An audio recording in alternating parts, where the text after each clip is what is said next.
So my fight predictions for UFC 280, I'm going to start with Sean O'Malley versus Peter Yan.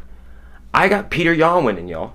Okay? First of all, before I get any deeper into my fight predictions, I want to say that this is a very even matchup. I think all three of the fights that I'm about to predict are very, very even matchups. Like I said, my first prediction is Peter Yan. Why do I think it's Peter Yan? I think Peter Yan's boxing, even his kickboxing, is slightly crisper. I think his fighting style is slightly more to the point.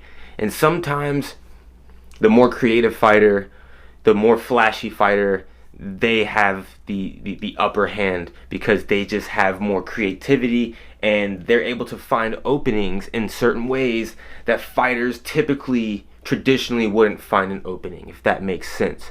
And so they could be very unpredictable. And so if I think there's a way that Sean O'Malley can win this fight, I believe it is through his creativity. I don't think if it's a straight up boxing match, if it's a straight up kickboxing match that is traditional, that's straight to the point, if Sean O'Malley tries to fight Peter Yan's fight, which I don't think he is, because Sean O'Malley has never really fought anybody's fight as far as I can even remember. But I think Peter Yan is a dog. I think he is super aggressive. I think he's going to be in Sean O'Malley's face. I think Sean O'Malley, that could be his kryptonite in this fight, but it could be his strength.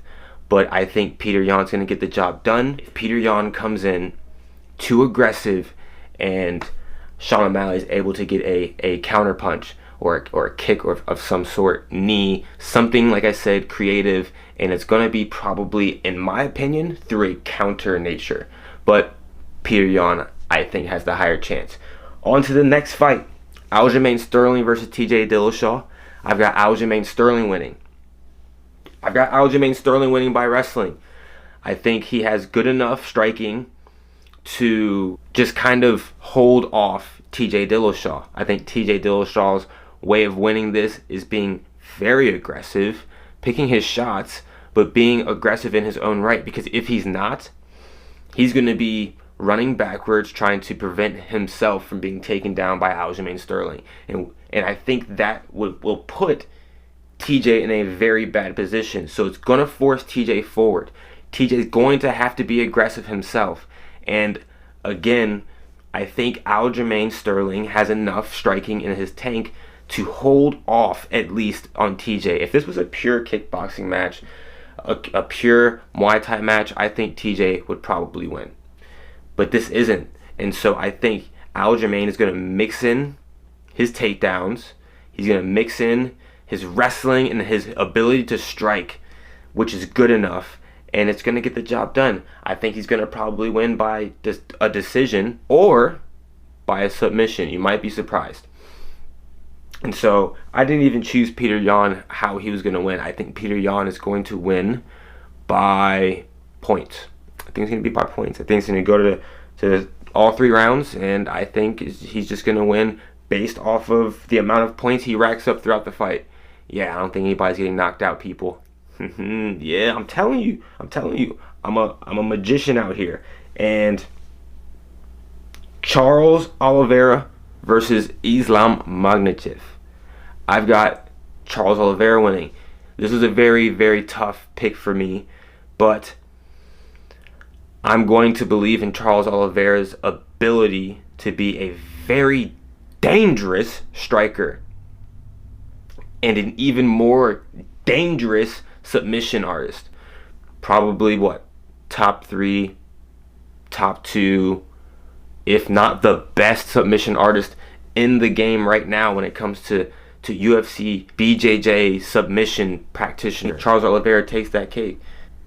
Once he gets the back, it's pretty much over. He has a phenomenal ground game off of his back.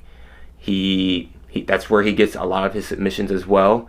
And I think that he's going to be just fine for the most part against Islam. It's going to be a very interesting matchup because we're going to see, I think, right off the rip, who's going to be the more dominant fighter on the ground.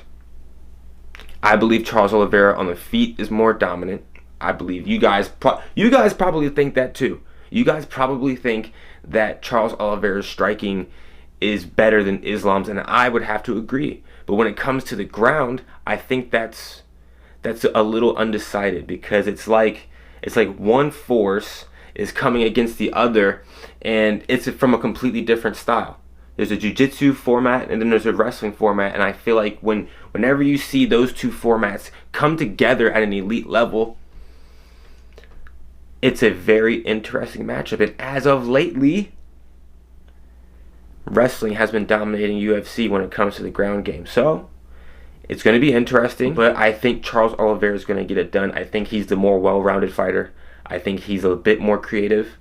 I think his jiu-jitsu is going to not only hold Makhachev, but it can also pose a threat against Makhachev, and that's going to be a first time thing for Makhachev.